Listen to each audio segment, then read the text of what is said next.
Most leaders I meet, they're stuck in Groundhog Day. They're essentially solving the same things day after day, tackling the same issues. They are living life on repeat as leaders. But if you want to be an effective leader, you have to knock it out with the babysitting and learn how to solve things once. In this video, we're going to talk about how you can become a much more effective leader by learning how to teach your team to do things once, not having to repeat yourself, not having to always be saying the same messages, because you're essentially a kindergarten teacher where you're stuck and always telling them the exact same message again and again. That's not how we grow and scale an organization. That's not how we scale our own leadership capabilities if you ever want to become a force multiplier in your team. By the way, if you're new here, hi, I'm Aviv Ben-Yosef. I'm a tech executive, coach, and consultant. I help people just like you create teams worth leading, because life's too short to lead mediocre teams, and life's too short to be repeating the same things again and again, over and over. You can use your time better, and you can become the leader your team deserves. Coming from an engineering background, I'm sure you know what most good engineers know, and that's don't repeat yourself. Dry. The dry principle has helped so many engineers because we know that any piece of logic, any piece of knowledge should ideally be in one single spot in code, in configuration, whatever, but just once. Why? Because that means that if we ever realize that we made a mistake or we want to change how we're doing things, we only have to do it there. We have less bugs. It's much clearer. I don't have to keep repeating the same bit of knowledge everywhere. And therefore, I've solved it once, I've solved it forever. That's the concept that we've all utilized, and your team is hopefully utilizing right now in the code that they're producing. However, in leadership, we seem to have missed this concept. We are used to repeating the same things again and again without having any expectancy of things to really becoming better. We feel like it makes sense, or it's just the way things are. We shrug it up. That's how you do. You have to keep telling people the same stuff. And I agree that people are not like computers. It's not I put the instruction once and now it's compiled and done. There is some repetition needed, but there's a difference between I have to repeat things until people learn and I have to do the work of giving them the solutions and teaching them stuff again and again. That's not the same, and you should not have the expectation of wasting your time like that. You can find a better way of doing things. You can teach people what needs to be done and be done. That's it. For some reason in leadership, we just feel like endless repetition is the way it is, but that's not the case. You don't have to repeat the same messages week after week after week. You don't have to be solving the same issues, finding the same solutions. And just imagine what would happen if your engineers would be doing the same stuff, right? They would run away so fast if they had to be repeating the same logic again and again. Good engineers, you just see the same boilerplate twice. They start getting itchy and find a way to not get into that. So just imagine having to go through actual routines and problems again and again. We don't do that, right? We have postmortems exactly to find a way so that we don't repeat engineering mistakes. But what about how are you making sure that your leadership work makes the engineering team learn faster and you don't have to keep repeating the same things? You can put your focus, put your mind on things that are more interesting, that are new. You can find new mistakes to solve and not solving the same mistakes again and again. An example I've got for you is that I've seen several times leaders who kept having to tackle the same issues when it came to prioritization, task forces, and what do we do when the company needs something from us. It's about how we tackle sprints needing to be broken or not, roadmaps changing, team structures needing to change because we have different needs. Because startups are very flexible, things change all the time, and what do we do? And sometimes I see VPs of engineering, CTOs, who keep tackling how we are going to solve this at a week by week or a month by month basis. Something happens, they think, okay, what are we going to do? I'm going to shuffle this person from this team to that team. We're going to have to rename that team. We're going to have to move people to sit in that room. Every time they do it again and again and again. And what I'm saying is, no, how about you realize that that's reality and find a solution that requires less shuffling every 5 minutes. Can you find something that actually holds water so you don't have to be repeating this problem solving mode?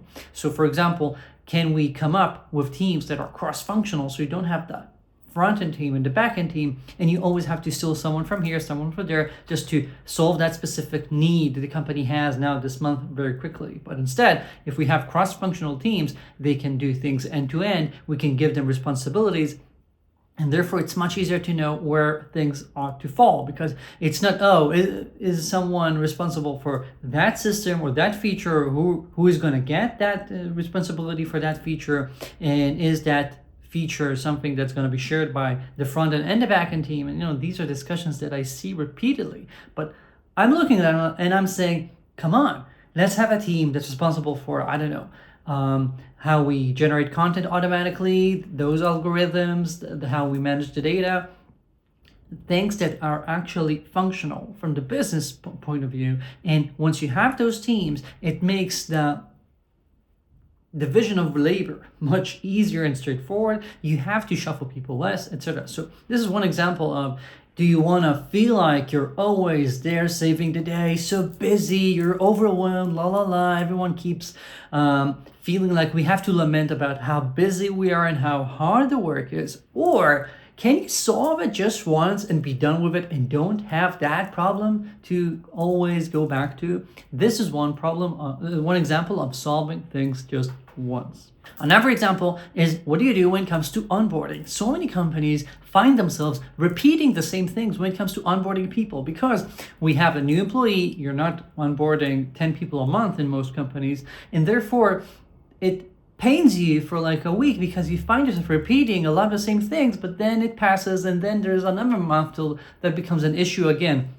I'm like, no, let's find a way to make onboarding a lot easier for your new hires, easier for the team around them, easier for your managers, so we all know what's happening. Can you create a very straightforward onboarding plan so that you don't have to repeat it? And when someone finds an issue in your onboarding process, they talk about it, you have a retro or you have a meeting to review it, you fix the process so that next time you don't have the same issue again. It might sound basic, but so many companies in the day-to-day, because we're so busy, because it's not a priority, because the new hires feel like no one's got the time for them, so they don't even raise a lot of the issues, they just end up repeating the same things, creating an onboarding experience that's not ideal, to say the least, and we're wasting people's time and having all the different people around those new hires struggle and reshuffle and say, oh yeah, that also happened to James last month. Yeah, I think we can ask them,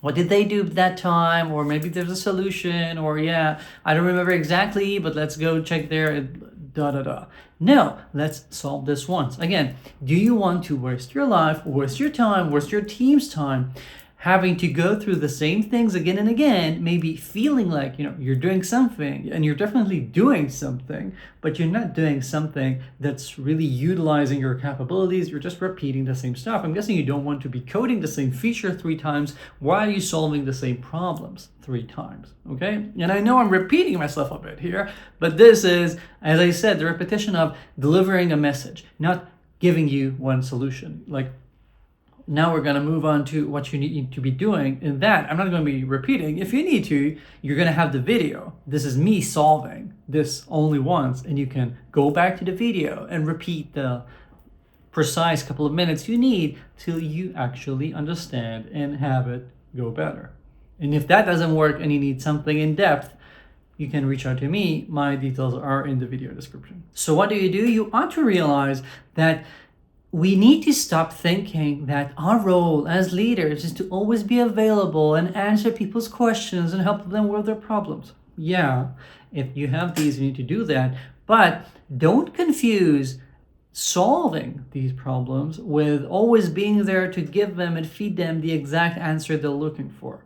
You need to knock it out, because when you're always there ready to answer their question and answering it on the spot, etc., what you're doing is you're essentially a kindergarten teacher. They always have to repeat themselves. Every day, it's the same things again and again.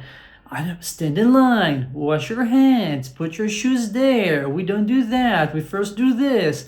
That's a kindergarten teacher. And even if it sounds to you like I'm exaggerating, so many leaders and managers in tech are essentially doing something that's not that different because they don't create these one-time solutions. They just are always there available because they feel like that's what a good leader does. And because of that, they're always there just repeating the same things. Thank you, come again. Thank you, come again. And I'm sorry, that's not what you ought to be doing. Instead, you need to realize that if you see a situation and it's repeating itself, you need to stop right there and say, okay, it's time to put this into writing, commit it to memory somehow. An engineering organization, as it grows, has this growing code base. And if we're using the DRY principle, if we're doing the don't repeat yourself, as it's growing, each problem gets solved hopefully once. Maybe it's in the code, maybe you had some realization and then you created an automation to solve it. Maybe you now have a process defined in your internal wiki, whatever it is, you solve it just once. Engineers are good at that when it comes to the proper engineering work. Why don't we do the same when it comes to leadership? So when you notice that you're repeating yourself, find a process, write it down. Again, we're not talking about writing War and Peace, but we're talking about writing a couple of paragraphs, a few bullet points. Put it into writing because that's going to make it so much easier. And with the power of LLMs and everything, people can search much faster. And so once you actually write things down, they will, with time, even stop going to you and the managers asking for answers because just querying the knowledge base is going to be much more effective, much quicker. And that's what you need to be doing. So if you notice that we have some sorts of requests coming in from marketing regularly and you're wondering how do we prioritize those, solve it once. If you notice that onboarding keeps changing and keeps needing more and more time from people, create a live document that you keep updating, and whenever there's an issue, we update that process so people don't have to repeat the same thing again. If we're looking at how do we do interviews in the company, write it down. What you expect from people who are now joining the interview pool within the company, like we're having another engineer join one of the technical interviews, instead of having to pass it, orally every time, telling them, okay, this is what we do, da da da. No, actually create a template and have them learn it just once. If you're changing it, change it just once, send it to the team, that sort of stuff. Create a team that can actually learn much faster. You do an O of 1, right? Complexity stuff. You do an O of 1 piece of work. You solve it once, but it can be used again and again and again. That's how we scale leadership. And that's how you become a manager that's not always drowning in the day-to-day. So if you're wondering what you need to do, it's very simple. Start documenting your decisions so you don't have to be repeating yourself. Create the playbooks. When you see that there's a certain scenario that repeats itself, you don't have to start writing it down the first time, but when it starts repeating, start documenting it so you don't have to be repeating it. Create safe defaults and guidelines so your team knows within what space they're operating. If things fall within those defaults, they don't need to escalate, they don't need to ask for permission, they don't need to let you know, because it's a repeat of something you've already considered. It's something that you've already designed how it needs to happen. So if there's an issue and it's only affecting those clients, those use cases, whatever, we know how to tackle that. We know what to put on the status page, whatever. If someone, thinking about your managers, if they need to tackle what do we do every quarter, every month with my people, create the coaching framework internally that people can use. How does the structure look? Do we tell them this? Do we tell them that? What sort of issues the managers tackle and which ones have to escalate to you because, I don't know, only the VP handles pay, whatever. Find those things and make sure that you don't have to keep repeating them. And lastly, audit yourself. When you notice that you are getting to the end of the day and you feel overwhelmed or people in your team seem overwhelmed, stop for a second and think, Are we missing any codification that we can do here? Are we repeating ourselves? Can there be anything here that we can now install, create, that will solve this need once and for all? When you start doing that, you start recuperating your team's time, your manager's time, and create something that allows them to become more and more effective, allows you to maintain higher altitude for longer periods of time, and be a much more strategic, much more impactful leader. Okay, so to summarize, your job as a leader is not to be repeating the same answers. It's to create a system that makes those questions disappear after once. You don't have to keep doing the same stuff. That's how you become a much more effective leader. If you're not sure to do that, again, my email's in the video description. I'll be happy to help you specifically. But I believe that these steps will by themselves already make you much more impactful and will help your organization grow and become an organization that learns and improve very quickly. If you enjoyed this video, please like and subscribe. If you have any questions, let me know in the comments, and I'll see you here in the next video.